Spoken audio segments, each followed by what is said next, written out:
Cannon Hall Museum Park and Gardens is a former Georgian mansion just outside Barnsley. It's just undergone a £3.8 million restoration which was being funded by the lottery. It's taken 4 years to refurbish and the project's been called Restoring the Glory, Revealing the Secrets.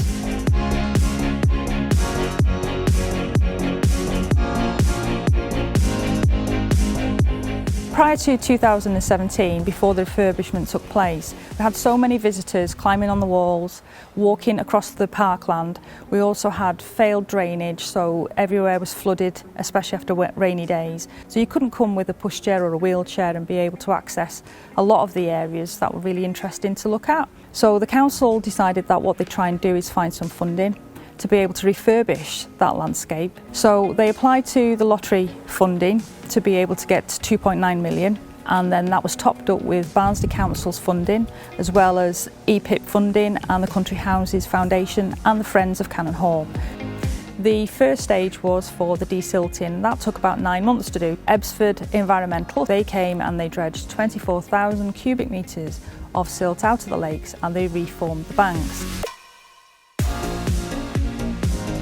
After we did the dredging, we installed a new jetty and we've introduced boating. We've noticed this summer, since we put the boating back on, how many families have come and enjoyed their time down by the lakes.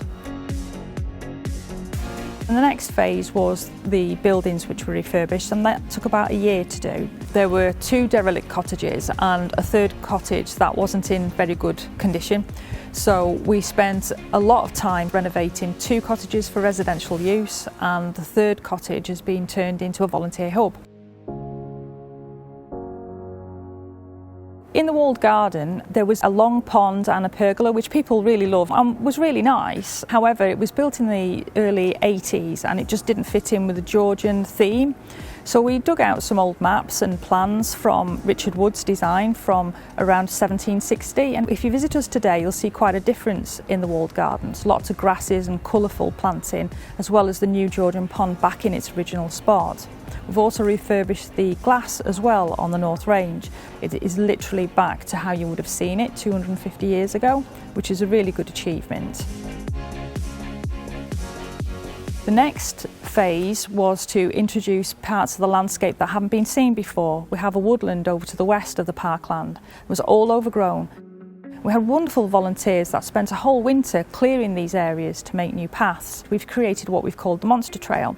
So in there we've put things for young children and families to do. So you can search for monsters, you can play on climbing frames, you can find a nest, there's a Saxon hut, there's a monster to find hiding in some trees. The ice house and Privy Midden were very interesting. As part of the research we did for the refurbishment, we found that both were connected to drainage down into the parkland. We've put some new lighting in both so that the public can see them really clearly. So the really nice detail in there. Down in Fairyland on the pleasure grounds, we've cleared overgrown vegetation. The pond has also seen a facelift with new planting.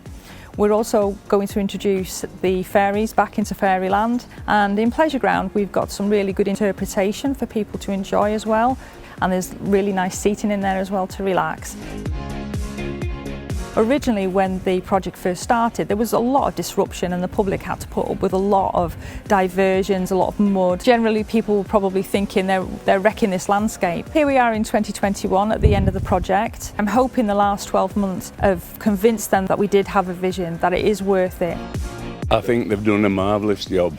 We come 4 to 5 times a week, me and wife, and we meet same people over and over. It is lovely. We've been coming here for a long time now and it is a really nice place to come. The boats down at the bottom are a big hit with the children, and the gardens are really well maintained. Lots of different things to explore and it's free as well, which is always a bonus. In 2017 we had about 390,000 visitors a year. That's gone up in the last 4 years to over 500,000. So it just goes to show how popular this park really is. Definitely successful. Definitely well worth the refurbishment, definitely worth the investment.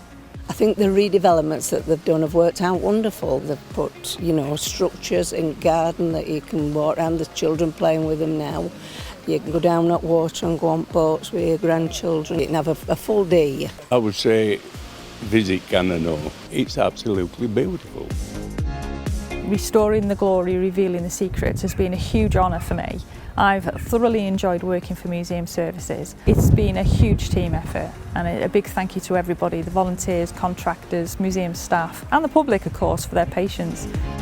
I'm hoping that people can come to Cannon Hall, they can rediscover history of 250 years ago, they can have a free day out, the family can make new memories, businesses can thrive here, that the people of Barnsley can feel proud of their heritage, and that Cannon Hall in the future will still be here in another 250 years.